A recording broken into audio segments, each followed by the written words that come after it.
I am absolutely going to testify. I won't even say his name. He is an evil being, and it's going to... Where would you like to go? I mean, wherever you want to go. Hey, where are we at? So check this out, yo. Justin, you ever seen the movie 48 Hours? Right now, he's having 48 hours with Diddy, him and his boy. They're having the times of their lives, like, you know, where we hanging out and what we doing. We can't really disclose, but it's definitely a 15-year. It was hard for me being that young and being in the industry and not knowing where to turn, and everyone, you know, telling me they love me, and, you know, just... The Diddy trial might not be dominating your TV screen like a courtroom drama, but don't get it twisted, the case is very real, and it's getting more chaotic by the day. While major networks are keeping things quiet, those who've been paying attention know there's a lot happening behind the scenes, from sealed testimonies to hush-hush hearings. It's clear there's areas in cameras aren't allowed in that courtroom, and now, thanks to Justin Bieber, we might finally understand why. According to sources close to the case, Justin has just dropped something major. Leaked footage that's reportedly tied to his time around Diddy, and this is just another internet rumor or second-hand story. It's an actual video evidence that's now made its way into the courtroom. Insiders say Diddy is furious, scrambling behind the scenes, and for good reason. The footage reportedly paints a damning picture of what was happening behind closed doors, and it's not a good-looking fact. Legal experts believe that if this video holds up under scrutiny, it could trigger another wave of lawsuits or even lead to more criminal charges. What's wild is that Justin had been mostly silent throughout all of Diddy's scandals over the years, but now he seems ready to talk. And then the timing couldn't be worse for the music. Mobile people close to the situation are reckoning this a turning point in the trial. If Justin's footage checks out, this could be the beginning of the end for Diddy, and if that's the case, there's a lot more trouble on the horizon, not just for him, but possibly for others who were part of his inner circle. Okay, so for those of you who don't know, in March in 2024, things got very real for Sean Diddy Combs. Federal agents showed up at his homes, not one, but both of them, in Los Angeles and Miami. What happened next wasn't just a minor investigation undone. Security stormed in and came out with boxes full of electronics, hard drives, phones, and the internet lit up with one question: what were they hoping to find, and who else might be involved? Because here's the thing, this wasn't just about Diddy anymore. For years, whispers had followed him about the private parties, the control of Denverons, the people who came in and out, but now the speculation has turned into action. Agents believe that if Diddy had been documenting what really happened behind those closed doors, it wouldn't just be damaging, it could be criminal. And right in the middle of those swirling rumors stood one very familiar name, Justin Bieber. Now, to be clear, Justin hasn't been named as a victim, but that didn't stop the internet or insiders in the industry from wondering why his name kept coming up. He was around back then, he had close ties to Diddy, he spent time at those mansions. People started asking, what did Justin see? What does he know? And now he's starting to talk. Fast forward to the trial date. Well, it was already tense in fact. Starting to act different, huh? You ain't been calling me and hanging out the way we used to hang out. Well, I mean, you try to get in contact with me, you know, through all my, partners and whatnot. But you never really got my number, so. Right, okay. My number? Yeah. Courtroom with journalists and legal experts hanging on every word, but when Justin Bieber's name was brought up, mood changed instantly, according to insiders who were in the room. Diddy, when still his usual calm, controlled demeanor, cracked for a moment. His jaw opticians clenched, and for the first time it felt like the walls were starting to close in, because not only had Justin's name came up, he had apparently shared new information, something that back at Cassie's side of the story is something that, if proven credible, could open Diddy up to another lawsuit and maybe even more serious consequences down the line. Security in the room reportedly got involved. There were whispers between Diddy's legal team. Even the judge took a pause as the courtroom took in what had just happened. Some reports say the tension in the room was so thick you could feel it pressing against your chest. Diddy wasn't just shaken, he was rattled. Think about it. Justin Bieber, one of the biggest pop stars of a generation, just inserted himself into one of the most high-profile and controversial trials the entertainment world has seen in years. And he's fighting for his name, his legacy, and his freedom. And someone from his past who saw it all unfold is speaking up. This isn't just about celebrity drama, it's about what happens when the truth starts leaking from behind the mansion gates, and what Justin's revealed is just the beginning. Diddy might have a much bigger problem on his hands than he ever expected, and all of this was bound to come out sooner rather than later. He burst onto the scene as a kid with a voice that stopped the internet. Now 31, he's a global superstar with decades in the spotlight and a complicated history of mentors and industry ties. One of the biggest names to guide him early on, sure, they are an NBA legend who helped shape Bieber's sound and introduced him to the big leagues. And tied to that same circle was another heavyweight in the music comm. Sean Diddy Combs comes back, and then Diddy was known for his glitz, his money, his soulless lifestyle, but behind all the glam there was always a whisper. Those elusive parties, the blurred lines, and the names of young artists get dimpled into. His Orbit Bieber was one-off photos of them hanging out surfaced. Over the years, and Diddy himself never hid the fact that he had close ties with rising stars, but here's where the story takes a turn over the last year. The tone around Diddy has shifted. Hard, kinda really playful stories and bragful interviews. Now we're talking serious accusations, multiple lawsuits, graphic allegations, words like assault and coercion and trafficking. These are the charges that turned the media mogul into the center of a federal case, and the Courtroom isn't even televised. That show's sensitive. This is so. How does Justin fit into all this? Well, for a while people speculated, was he just another youngster swept up in Diddy's fast-paced lifestyle, or was there more? To the story, the internet asked over and over again if Justin had seen things he wasn't supposed to, if he had experienced anything. He wasn't ready to talk about it now, with the first week of the trial wrapping up. Justin's team is finale saying something. According to reports, reps for Bieber told TMZ that he himself was not harmed by Diddy. But they made their own thing very clear. There are people where that one line speaks volumes, because while Justin might not be naming names or revealing everything he saw, the fact that his team is speaking it all during the most high-profile moment. Ofcom's legal downfall means something. He's distancing himself. He's watching closely, and he may know a lot more fans letting on. I mean, let's talk a booth timing, because there's no way Justin Bieber's team randomly chose this week to speak up. No, this wasn't a coincidence, this was calculated.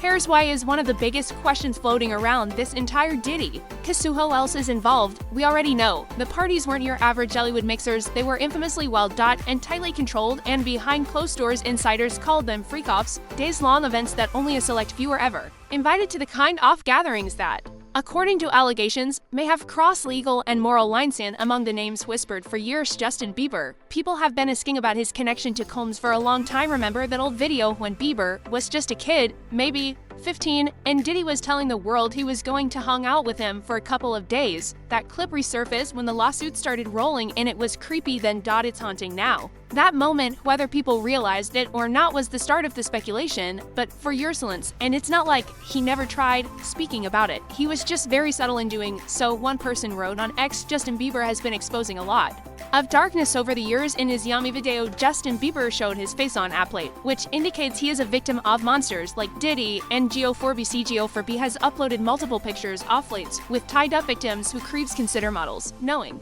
that Geo is friends with Midland Agency co-founder Rachel Chandler, who also connects to Diddy and Walter Pierce. A good reason to suspect that he also obsessed Bieber as well, alongside Rachel and her other numerous associates. But now, he's done right after the first week of courtroom drama wraps, when headlines are filled with updates about witnesses, and we're about to hear from Don Richard, who was right there during the height of Bad Boys reign. That's when Bieber's team finally breaks their silence. It's not random. It's a message. See, with this trial expected to stretch on for months, prosecutors need more than just emotional testimony from former girlfriends. They want to show a pattern, and the most powerful pattern is when people outside of romantic involvement start speaking up. People who didn't owe Diddy anything, people who simply saw what went down. That's where Justin's statement lands like a bombshell, because while he doesn't say he was harmed, he does confirm others. That alone gives prosecutors ammo. It gives the public clarity.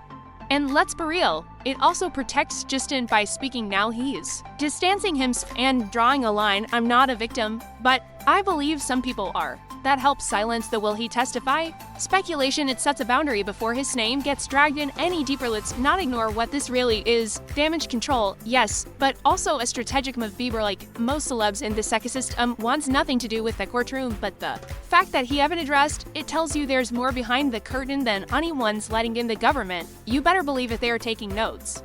Now here's where it gets even messier. Justin Bieber is walking a tightrope. Definitely said something, but let's be real, he didn't say much, and that silence is making people ask even more questions. On May 15th, his rep released a carefully worded stand. Although Justin is not among Sean Combs' victims, they're individuals who were genuinely harmed by him. Shifting focus away from this reality detracts from the justice these victims rightfully deserve. A sound supportive, right? but also pretty vague. It's like Justin's trying to stand in solidarity without actually saying anything that could pull him deeper into Diddy's storm, and that's exactly what's raising eyebrows. Because if Headley had nothing to hide, wouldn't it be easier to speak freely unless, and this is what fans and insiders are whispering, there's something else going on. Maybe it's fear, maybe it's pressure, or maybe just maybe there's some kind of leverage. Diddy still has power over him. Blackmail old footage texts in this world, nothing's off the table. Let's not forget Justin's been through a lot. And lately his behavior has been sending out red flags. Back in March, he posted a video of himself strumming a guitar and singing nothing unusual, but the caption, "I hate myself sometimes." That shook people. It wasn't just sad, it sounded like a cry for help, and in the middle of this Diddy house hit differently. So when people say Justin's statement was just enough, they're not wrong. It was just enough to protect himself legally, just enough to show sympathy without crossing any lines, but you can feel it, the hesitation.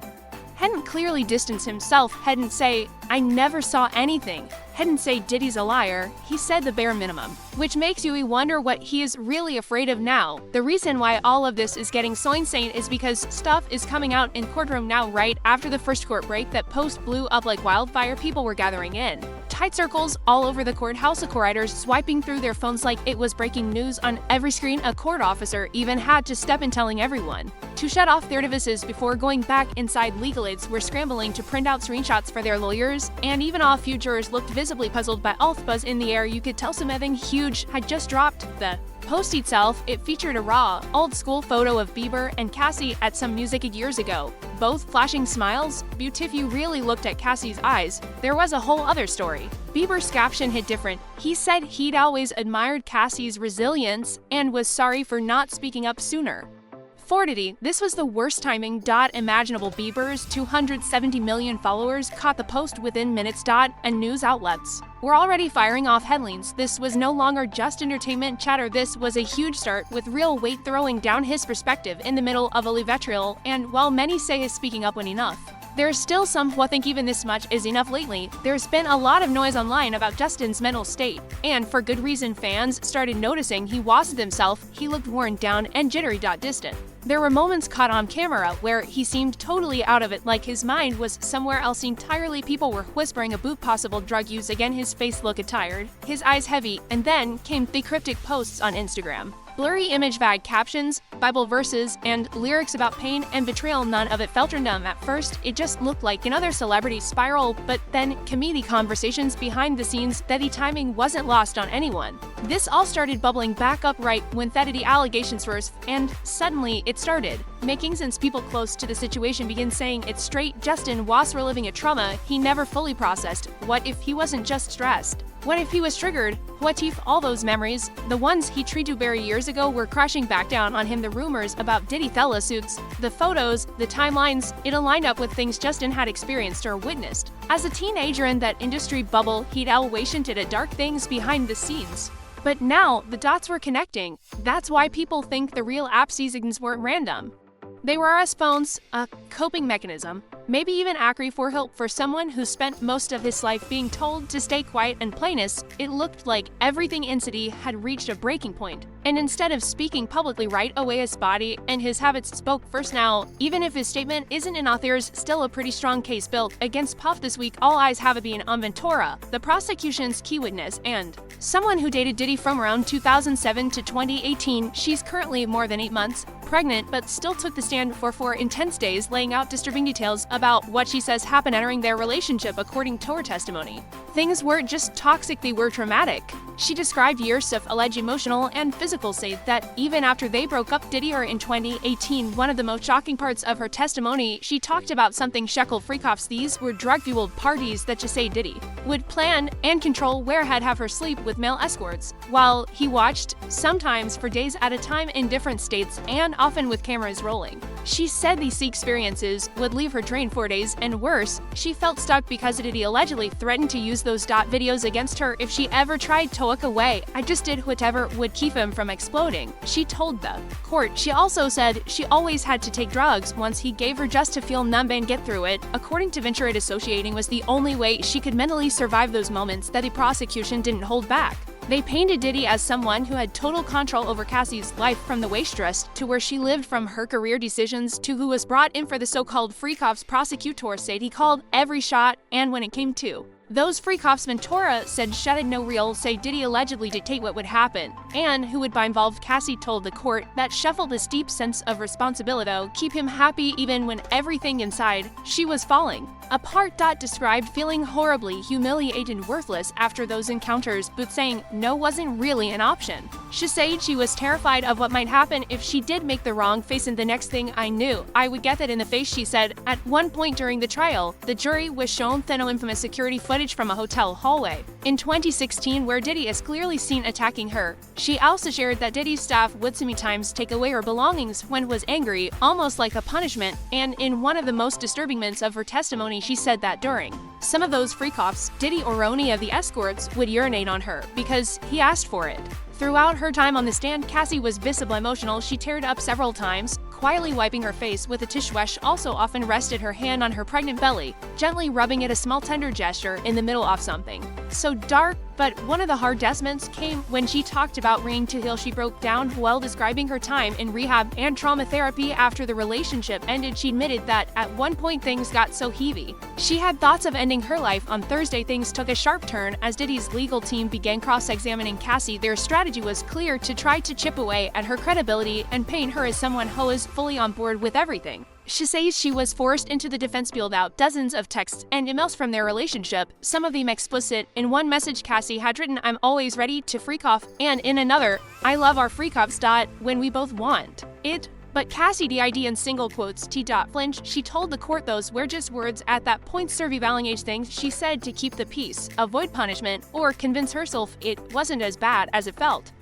Then the topic of drug use came up too. Cassie acknowledged that both she and Diddy struggled with opiate addiction at different points, and she confirmed they frequently used drugs like ecstasy and ketamine. While she spoke, Diddy watched her closely, whispering to his attorney, scribbling notes. But Cassie never looked back at him. At one point, the defense even tried to suggest that Diddy was going through opiate withdrawals around the time of that 2016 hotel hallway, so as if that might somehow explain or excuse what was caught on tape. On Friday, Cassie was back on Theston for more cross-examination. Again, the defense leaned hard into the narrative that she was a loving, willing partner, not a victim. But when her testimony wrapped late that afternoon, it was her words, through her lawyer, that left the biggest impact. In a statement shared by her attorney, Douglas Winter said Cassie week had been extremely challenging, but also remarkably empowering and healing. She went on to say, "I hope that my testimony has given strength and a voice to other survivors and can help others who have suffered to speak up and also heal from abuse and fear. For me, the more I heal, the more I can remember. And the more I can remember, the more I will never forget." It wasn't just a mic drop moment, it was a message. Cassie didn't just survive the week. She reclaimed her story, and she wants the same for Justin. So what do you think? Comment down below and let us know if you like this video. Click the subscribe button and hit the bell icon to be the first to see me in the next video. I'll post updates like this every week where I uncover the secrets of your favorite celebrities.